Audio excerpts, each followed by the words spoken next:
नमस्कार बंधुरा मनीष रान्नाबाटी चैनेले तोमादेर सबाइके स्वागत जानाई। तो आज के आमी करबो चिंगड़ी माछेर बाटी चच्चड़ी। तो तोमरा भिडियोटाके स्किप करे देखो ना, भिडियोटा पुरो लास्ट अब्दि देखते थेको। आशा करी भिडियोटा तोमादेर खूब भालो लागबे। तो चलो देखे निई आजकेर रेसिपि।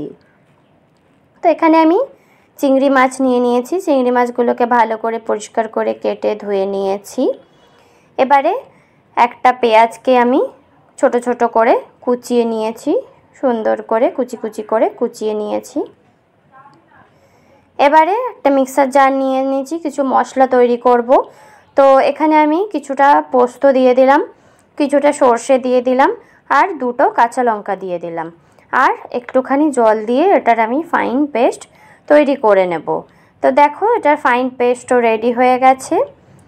तो चलो निये नियेछि बाटी, जेहेतु बाटी चच्चड़ी तो एटा तो बाटीतेई करते हबे। तो जे बाटीटातेई आमरा रान्ना करब सेई बाटीटाई आमी निये नियेछि। तार मध्ये आमी चिंगड़ी माछगुलोके निये निलाम और 1.5 चामच मतो आमी नुन ऐड करे दिलाम और 1 चामच हलुद। এই সবগুলোকে দিয়ে আমি ভালো করে চিংড়ি মাছের সাথে সুন্দর করে মিশিয়ে নেব। তো দেখো সুন্দর করে মেশানো হয়ে গেলে যে পেঁয়াজটা আমি ছোট ছোট করে কুচি করে রেখেছিলাম সেই পেঁয়াজটাকে আমি অ্যাড করে দিলাম। পেঁয়াজটা দিয়েও ভালো করে সুন্দর করে মেখে নেবে। এবারে যে সরষে পোস্ত আর কাঁচা লঙ্কার পেস্টটা আমি তৈরি করে রেখেছিলাম সেটাও আমি এখানে দিয়ে দিলাম। তো এটা দিয়েও এই পেস্টটা দিয়েও ভালো করে সুন্দর করে মেখে নেবে যাতে সব মশলাগুলো চিংড়ি মাছের গায়ে মিশে যায়, মেখে যায়।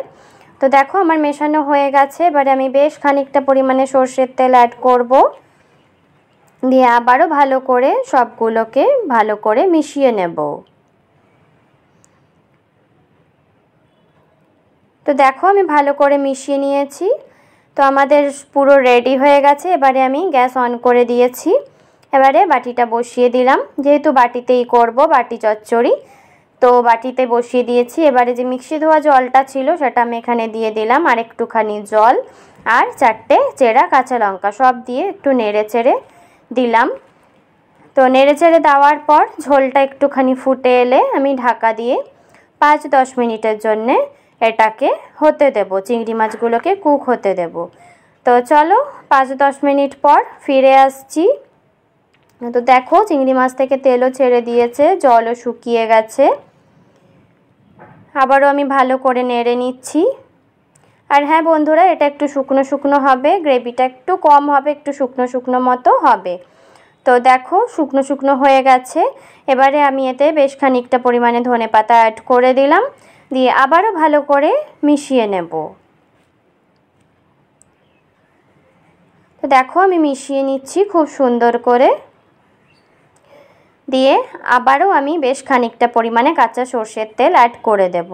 এতে কাঁচা সরষের তেলের ফ্লেভারটা খুব সুন্দর আসবে চিংড়ি আর সরষের মধ্যে। তো এটা আমি ঢাকা দিয়ে কিছুক্ষণ রেস্টিং টাইমে রেখে তারপর আমি সার্ভ করব। তো দেখো আমি সার্ভ করে নিয়েছি।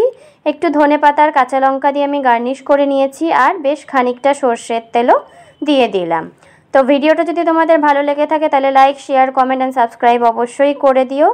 তো আজকের জন্যে চলো টাটা।